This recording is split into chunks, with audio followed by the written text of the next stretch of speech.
Halo, selamat malam. Ya, kami dari grup 5. Untuk tugas BOC ini kita akan membahas tentang barbershop gitu. Dampak COVID terhadap usaha barbershop. Saya Ria, Saya Alvin. kelompok yang lain. Saya Asta. Saya Indra. Dari kami grup 5, kelompok 5, kami melakukan beberapa tahapan-tahapan dalam diskusi dan penentuan hasil akhir di tugas kelompok ini. Yang pertama itu kita membuat empathy map dari sisi customer, yang itu adalah asumsi dari kami sendiri, dari apa yang mungkin menurut kami itu akan dirasakan oleh customer. Lalu yang kedua membuat daftar pertanyaan wawancara, lalu membuat list user persona, wawancara user persona tersebut, mencatat hasil wawancara, menganalisa hasil wawancara dari masing-masing user persona tadi. Setelah kita wawancara, kita analisa kembali, terus menemukan kesimpulan dan irisan dari empathy map yang asumsi kita tadi yang sudah kita buat dan hasil wawancara kita tadi. Lalu merumuskan akar masalah dengan cara 7 pertanyaan itu di slide 20 dan why analysis. Lalu menemukan solusi yang kreatif dan inovatif dari akar masalah. Lalu selanjutnya kita menyusun paper dan membuat video berisi kesimpulan paper dan cuplikan wawancara. Lalu terakhir kita membuat refleksi secara individu dan kelompok. Ini adalah tahapan-tahapan kita di grup 5, diskusi sampai akhirnya menjadi tugas yang selesai. Lalu ini yang tahapan pertama adalah kita membuat empathy map berdasarkan asumsi kita apa yang dirasakan oleh customer, mulai dari seeing, hearing, saying, doing, pain, gain, happy, dan major worries. Yang selanjutnya mungkin akan dimulai disampaikan oleh Ibu Asta. Saya lanjutkan dari Pak Alvin. Kita mulai dari seeing. Jadi dari sisi customer itu banyak yang bikin takut berdekatan karena kebanyakan di barbershop itu kan ruangan ber-AC dan tertutup. Terus juga ada alat-alat yang dipakai kadang nggak disteril seperti clipper, kursinya mungkin nggak disemprot sama disinfektan dulu, sama ini clipper atau guntingnya itu nggak disteril. Kemudian ada beberapa pegawai yang mungkin tidak menaati protokol kesehatan dengan pakai masker. Dan kebanyakan barbershop itu tadi sih yang saya sebutkan, barbershop indoor dan ruangannya ber-AC. Jadi virus itu lebih gampang kena kan. Yang kedua, hearing. Virus bisa ditularkan melalui media benda dan dia tahan beberapa jam di udara. Kemudian virus lebih mudah tersebar di ruangan tertutup dan banyak kita ketahui kalau COVID itu mematikan. Yang terakhir, keluarga tidak mengizinkan untuk keluar rumah untuk potong karena ada kontak fisik dengan pegawai yang kita tidak tahu pegawai tersebut habis kontak dengan siapa lagi. Next. Untuk doing-nya, kita bisa potong rambut sendiri di rumah, atau malah nggak potong rambut ke barbershop sih. Beli produk perawatan rambut supaya nggak rontok, tetap ke barbershop, tetapi dengan membawa disinfektan dan menggunakan masker atau face shield, beli pewarna rambut untuk variasi rambut. Saying, ini untuk sayingnya, banyak customer tuh aman nggak ya potong rambut di barbershop, atau mungkin kurang-kurangin ke barbershop. Bisa jadi juga yang motong sehat nggak ya, kira-kira ada ini nggak ya, kemungkinan dia positif COVID nggak ya. Dan yang terakhir, semisal kita potong di tempat, antrinya banyak apa enggak. Next. Oke, untuk selanjutnya, saya akan menjelaskan tentang empathy map. Jika saya jadi customer, itu akan apa sih sebenarnya kekhawatiran utama saya? Yang pertama jelas itu adalah mengenai kebersihan. Nah, si barbershop yang didatangi itu bersih nggak ya? Peralatannya itu udah dicuci nggak ya? Terus yang kedua, kalau aku ke barbershop kira-kira akan tertular COVID nggak? Itu tuh karena di lingkungan saya nih, itu tuh banyak banget yang seperti itu. Jadi kayak, aduh kalau ke sana itu yang punya barbershop habis motong siapa, nah itu dia sehat atau enggak. Jadi banyaklah peluangnya seperti itu. Kemudian yang ketiga, ketakutan berlebih karena berita di media. Nah, itu udah banyak lah ya berita-berita negatif tentang COVID, padahal sebenarnya COVID nggak gitu-gitu amat gitu. Nah, terus habis itu penyebab utama yang keempat adalah takut menularkan keluarga di rumah. Jadi, kebanyakan orang yang mau datang ke barbershop itu, kalau misalnya oke lah dia nggak apa-apa datang ke barbershop, tapi ketika dia pulang, dia takut membawa virus yang nanti akan tertular di keluarga rumah gitu. Nah, nanti kalau misalnya ketakutan yang terakhir adalah amit-amitnya nih ya kalau tertular itu nanti biasanya di masyarakat akan diisolasi, jadi kayak sedikit dikucilkan gitu.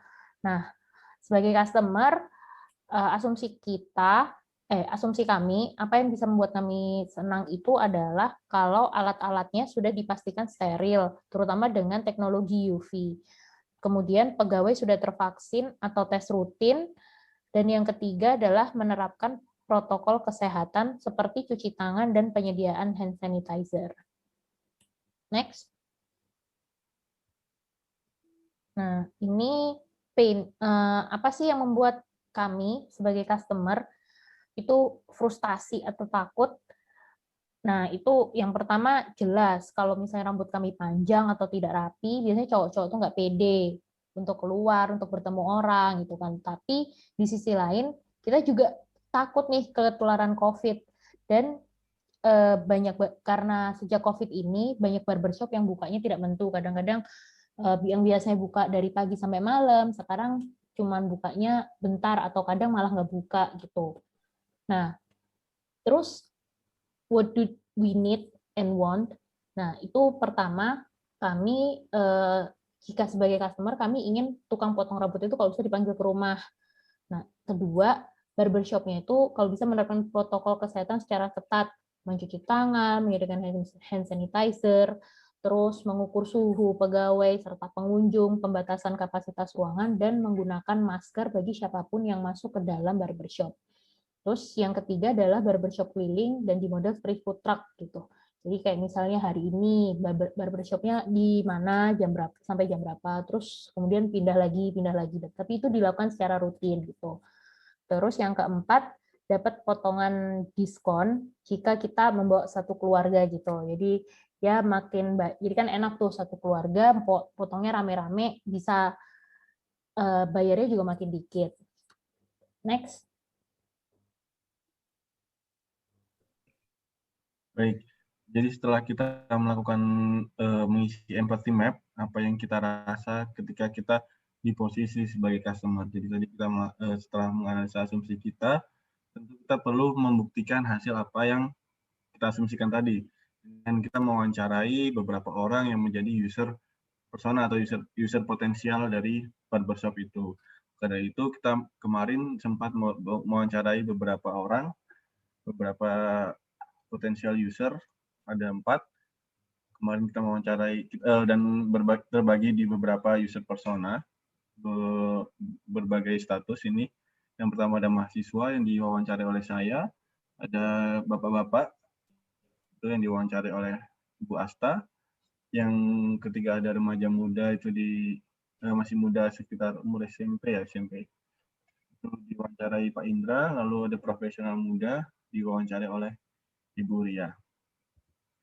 Nah, sebelum kami wawancara kemarin, kami sempatkan untuk membuat daftar pertanyaan yang akan kita tanyakan ke calon ke user persona itu, potensial user itu. Dari pertanyaan-pertanyaan ini kita mengambil mungkin dari empathy map itu juga, seeing, doing, hearing itu kita ingin mengetahui langsung dari potensial user itu. Nah, pertanyaannya yang pertama mungkin selama pandemi sudah berapa kali ke barbershop? Adakah perubahan frekuensi ketika datangnya pandemi ini? Jadi pergi ke barbershopnya makin berkurang atau semakin bertambah? Lalu kedua ada perubahan, yaitu ada perubahan nggak kebiasaan ke barbershop selama pandemi. Terus apa masalah yang dihadapi ketika membutuhkan layanan barbershop di masa pandemi ini. Terus selama ini mencari solusinya gimana. Lalu sempat kepikiran untuk potong rambut sendiri nggak? Atau dipotongin sama keluarga atau orang lain yang terpercaya. Lalu kalau misal COVID sudah sedikit mereda, kira-kira berani ke barbershop kayak sebelum pandemi nggak? Atau bakal pilih-pilih barbershop lagi nggak? Kalau pilih-pilih, kira-kira kriteria barbershop di zaman pandemi ini seperti apa? Kalau menurut Anda, solusi yang tepat untuk para pemilik barbershop supaya tokonya bisa kembali ramai, nggak kayak sekarang jadi sepi, barbershopnya itu apa? Jadi kami menanyakan pertanyaan-pertanyaan ini dan mungkin ada yang bisa dikembangkan dari pertanyaan-pertanyaan ini selama kami kemarin wawancara ke masing-masing user persona. Nah, ini contoh ada yang pertama dari user persona mahasiswa yang kami dapat simpulkan ini mahasiswa S1 di UINSA, pekerjaan belajar. Kebutuhannya adalah potong rambut yang bagus dan potong rambut yang aman. Sedangkan harapan atau goal-nya, harapannya ada barbershop yang sangat ketat menjalani prokes. Jadi itu terjamin amannya, bahkan bisa menunjukkan hasil swab rutin dan kalau bisa layanan datang ke rumah. Masalahnya yang dihadapi oleh user persona ini butuh potong rambut tapi takut di saat pandemi ini, takut tertular COVID, dan di barbershop itu banyak orang jadi takut, itu menjadi ketakutan juga. Lalu user persona kedua, ini ada bapak-bapak yang pekerjaannya sebagai TNI. Untuk kebutuhannya hasil wawancara kemarin kita mendapatkan bahwa kebutuhannya adalah rambut harus selalu rapi, pelayanan cepat dan tidak antri. Dan harapannya dari beliau si barbershop ini menerapkan prokes yang ketat juga dan mensterilisasi alat-alat potong dari clippernya, dari semprotannya juga, dan semua alat-alat itu sudah disterilisasi. Dan masalah yang dihadapi saat ini adalah barbershop berada dalam ruangan yang ber-AC yang memudahkan terpapar virus, tetapi karena TNI rambut harus selalu rapi setiap saat ya. Jadi rutin untuk potong rambut, jadi tidak mau harus ke barbershop yang sudah dipercaya. Nah, itu ada ketakutan di situ. Lalu yang ketiga personanya ada profesional muda. Ini ada 2 profesional muda, hasilnya kami simpulkan. Untuk kebutuhannya, yaitu sama, hasil potongan yang bagus, layanan yang prima, dan selalu ada setiap saat. Lalu harapan dan goalnya, jaga performa barbershop selama pandemi, terapkan protokol kesehatan di barbershop, adakan diskon secara periodik agar menarik dari customer juga supaya mau datang gitu. Mau coba kalau ada layanan potong rambut di rumah. Karena lebih aman, lebih baik gitu. Masalahnya yang dihadapi yaitu ramai isu COVID, tapi sebenarnya bagi mereka itu tidak terlalu berarti.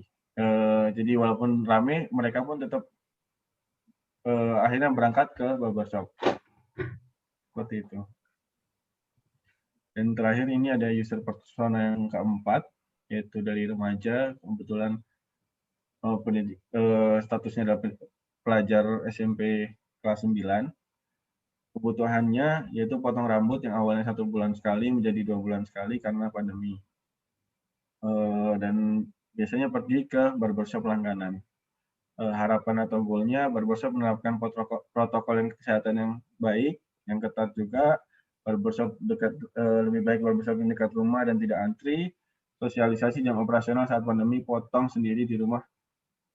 Adanya sosialisasi jam operasional saat pandemi, karena beberapa kali melihat barbershop itu kadang waktu didatangi ternyata tutup, ternyata pas jamnya tidak sesuai dengan jam operasional biasanya atau sebelumnya. Lalu ada potong sendiri di rumah dengan beli alat cukur. Nah, masalah yang dihadapi itu pertama takutnya alatnya tidak steril. Saat antri banyak, jadi akhirnya pulang aja daripada bahaya di situ karena antri. Terus jam operasional belum menentu saat pandemi. Ketika didatengin ternyata tutup atau pas pas dilewatin nggak butuh ternyata malah buka gitu kan. Adanya perubahan jam operasional saat pandemi. Lalu setelah kita melalui wawancara tadi ke 4 narasumber kita mencatat hasil wawancara setiap user persona tadi seperti yang remaja, dan kita mengkelompokkan sesuai dengan yang empathy map tadi, ada seeing, ada saying, ada gain, ada pain, ada doing. Seperti remaja ini potong 1 bulan sekali menjadi 2 bulan sekali, kita masukkan sebagai saying. Lalu barbershop menerapkan prokes, ini gain. Barbershop dekat rumah, barbershop tidak antri sebagai gain juga. Barbershop sering tutup sebagai pains-nya. Takut alatnya tidak steril juga sebagai pain. Saat antri akhirnya pulang aja, potong sendiri di rumah dengan beli alat cukur. Ini dulunya, pergi ke barbershop langganan saja. Ini dulunya juga. Lalu ada di mahasiswa, gainnya potongnya bagus dan aman. Lalu barbershop menerapkan prokes yang ketat. Barbershop menunjukkan hasil tes rutin. Barbershop datang ke rumah, itu sebagai gain juga. Seeing-nya itu karena barbershop sering ramai, jadi munculnya ketakutan itu ruangannya indoor. Barbershop ke indoor, terus pain-nya juga takut tertular. Lalu yang bapak-bapak ini yang pertama rambut harus rapi karena tuntutan pekerjaan sebagai tentara TNI. Lalu gain-nya tidak antri, barbershop menerapkan prokes, alat potong yang steril, ruangannya indoor, di seeing, potong di barbershop terpercaya. Lalu yang terakhir profesional muda, gain-nya ada hasil potongnya bagus, layanan yang baik, selalu ada setiap saat. Terus barbershop menerapkan prokes yang ketat, diskon harga untuk menarik customer, terus barbershop datang ke rumah juga menjadi gain. Yang terakhir ada hearing-nya, COVID tidak seberapa dihiraukan. Nah, setelah kami mencatat hasil wawancara tadi sesuai dengan user personanya masing-masing, kami mencoba menggabungkan, menganalisa dari empathy map yang kita sudah buat dengan empathy map hasil wawancara kepada beberapa narasumber tersebut. Jadi kita menggabungkan, mencari mana yang ternyata hasil asumsi kita benar setelah wawancara, di mana saja yang menjadi irisan-irisan antara kedua empathy map tersebut.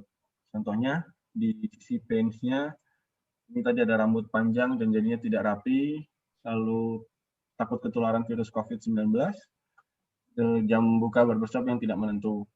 Lalu gains-nya, kebersihan barbershop, terus barbershop panggilan ke rumah, itu juga menjadi gains.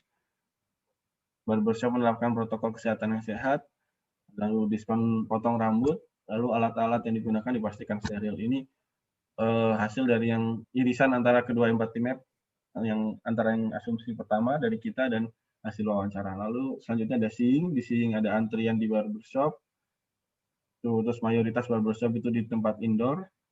Lalu doing-nya ada potong rambut sendiri di rumah, mengurangi frekuensi ke barbershop, lalu alat-alat yang digunakan dipastikan steril. Nah, kesimpulan dari asumsi dan hasil wawancara, dengan menggunakan empathy map tadi, di kedua empathy map dari yang asumsi dan wawancara, ditemukan adanya kesamaan poin-poin antara asumsi kelompok kita ketika kita memposisikan sebagai customer barbershop dan data wawancara user persona tersebut. Tahapan selanjutnya adalah kita menentukan akar masalah menggunakan metode 7 questions dan why analysis. Problem statement dan solusi inovatif sebagai output dari akar masalah. Dan selanjutnya akan disampaikan oleh Pak Indra. Oke. Jadi tahap selanjutnya adalah kita menentukan yang namanya akar masalah. Nah, di sini ada 7 pertanyaan yang sudah ditetapkan sebelumnya. Yang pertama itu, what is the problem? Masalahnya apa? Yang kita, dari hasil analisa kita, masalahnya sebenarnya adalah ketakutan orang terhadap penyebaran virus COVID-19 di area barbershop. Nah, yang kedua, siapa aja sih yang punya masalah itu. Tentu saja customer-nya yaitu orang-orang yang mau potong rambut. Di mana biasanya permasalahan ini terjadi? Sebenarnya di kota-kota besar mayoritas terjadi seperti ini. Lalu kapan masalah ini terjadi? Selama pandemi berlangsung. Seberapa sering masalah ini terjadi? Hampir setiap hari dalam kurun waktu tertentu. Maksudnya ya hampir sama seperti selama pandemi ini ya. Lalu apa yang menjadi penyebab dari masalah? Tentu saja penyebaran virus COVID-19. Lalu yang terakhir adalah impact-nya atau efeknya dari COVID-19 ini yang akan menjadi masalah utama dari owner barbershop, yaitu penurunan omset. Oke, lanjut. Nah, kita untuk menemukan akar masalah, kita menggunakan dua tools. Yang pertama tadi 7 questions, lalu tool yang kedua yaitu why analysis. Kita analisa problemnya, lalu kita bertanya why beberapa kali sampai menemukan akar masalahnya tersebut. Jadi problem itu adalah penurunan omset barbershop. Lalu why pertama, mengapa sih kok bisa omset barbershop mengalami penurunan? Karena pelanggannya semakin sedikit. Lalu yang kedua, why kedua, mengapa pelanggannya semakin sedikit?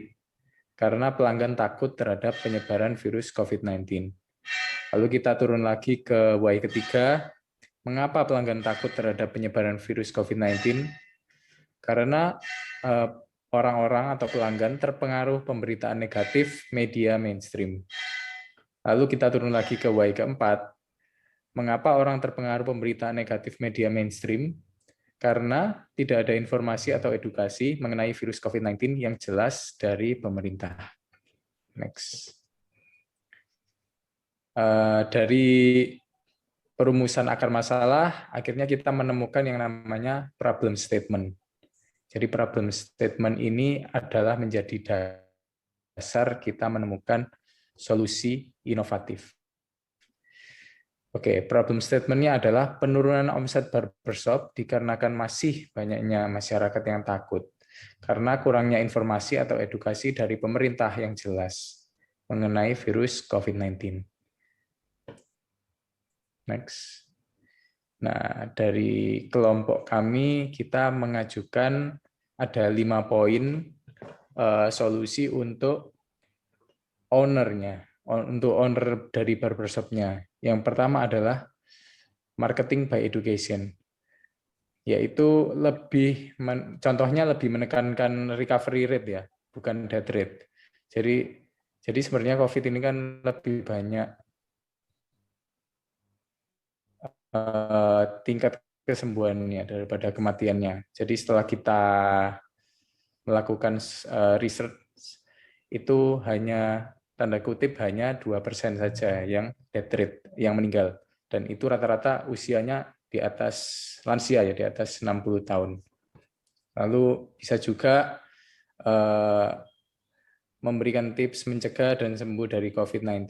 Dan hal-hal education ini, marketing by education ini bisa diposting melalui sosial media dari barbershop itu sendiri. Lalu yang kedua adalah kolaborasi dengan instansi kesehatan untuk menambah rasa aman kepada customer. Nah, ini sebenarnya penting sekali karena menambah rasa aman kepada customer adalah, menurut kelompok kami, adalah value yang sangat kuat ya untuk customer. Jadi contohnya misalnya bisa kolaborasi dengan puskesmas atau yang punya alat genose misalnya, supaya nanti genosenya jadi murah gitu, nggak perlu beli alatnya. Lalu yang ketiga adalah pre dan post purchase service. Contohnya reminder jadwal potong. Nah, di sini pentingnya peran dari manajemen owner barbershop-nya itu tadi. Sebenarnya dari barbershop bisa melihat pola potong, frekuensi potong dari customer-nya. Jadi misalnya saya potongnya 2 minggu sekali gitu ya. Nah, kalau barbershop-nya ngingetin saya setiap 2 minggu, itu kemungkinan besar saya akan datang ke barbershop itu daripada tidak diingetin. Lalu yang kedua, booking service ini sebenarnya sudah biasa dan terjadi di sekarang ini, sebelum pandemi juga sudah ada. Lalu contoh berikutnya yaitu feedback setelah potong. Nah, ini menurut saya juga penting, tapi ada detail kecil yang perlu diperhatikan. Karena gini, biasanya kalau orang potong langsung ditanyain di tempat gimana feedbacknya, pasti dia akan bilang bagus karena ya sungkan gitu ya kalau langsung ngomong ya nggak cocok di tempat itu. Sebaiknya feedback ini dilakukan by online atau by WA. Dan feedback ini nggak melulu maksudnya nggak melulu tentang bagaimana hasil potongnya, bisa juga komunikasi di sosial media dengan customer. Lalu yang keempat adalah prokes yang lebih ketat. Nah, ini kan tadi hasil wawancaranya juga banyak yang berharap ya. Prokesnya ini aku pengennya lebih ketat. Nah, kita ini kebetulan ada disposable kain cukur. Jadi kayak apa? Kain yang biasanya kita pakai supaya rambutnya nggak menyebar di baju. Nah, itu sebenarnya ada yang sekali pakai aja. Itu ada. Ini gambarnya juga ada ini di atas. Lalu yang kedua, sekat transparan antar kursi seperti sekat plastik gitu ya. Lalu prokes standar, wastafel, masker, disinfektan, dan face shield. Lalu yang terakhir, mungkin bisa memberikan gimmick-gimmick gitu ke customer, promo bagi customer yang bisa menunjukkan hasil tes negatif seperti itu.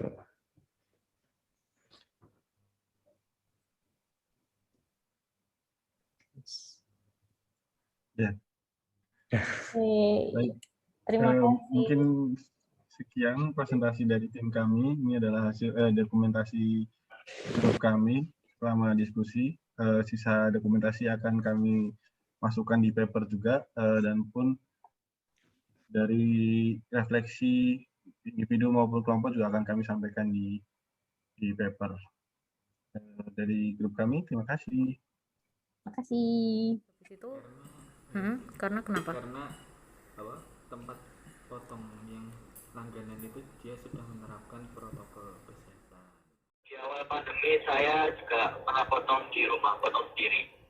Yang motong siapa? Motong sendiri atau dipotong? Rambut sendiri sih ada ya, sempat ada pasti. Oh, iya. Karena percaya ya. Tapi bisa nggak? Anda bisa potong sendiri apa enggak itu ya? Ya kalau untuk botak aja kayak bonus bisa. Iya, betul.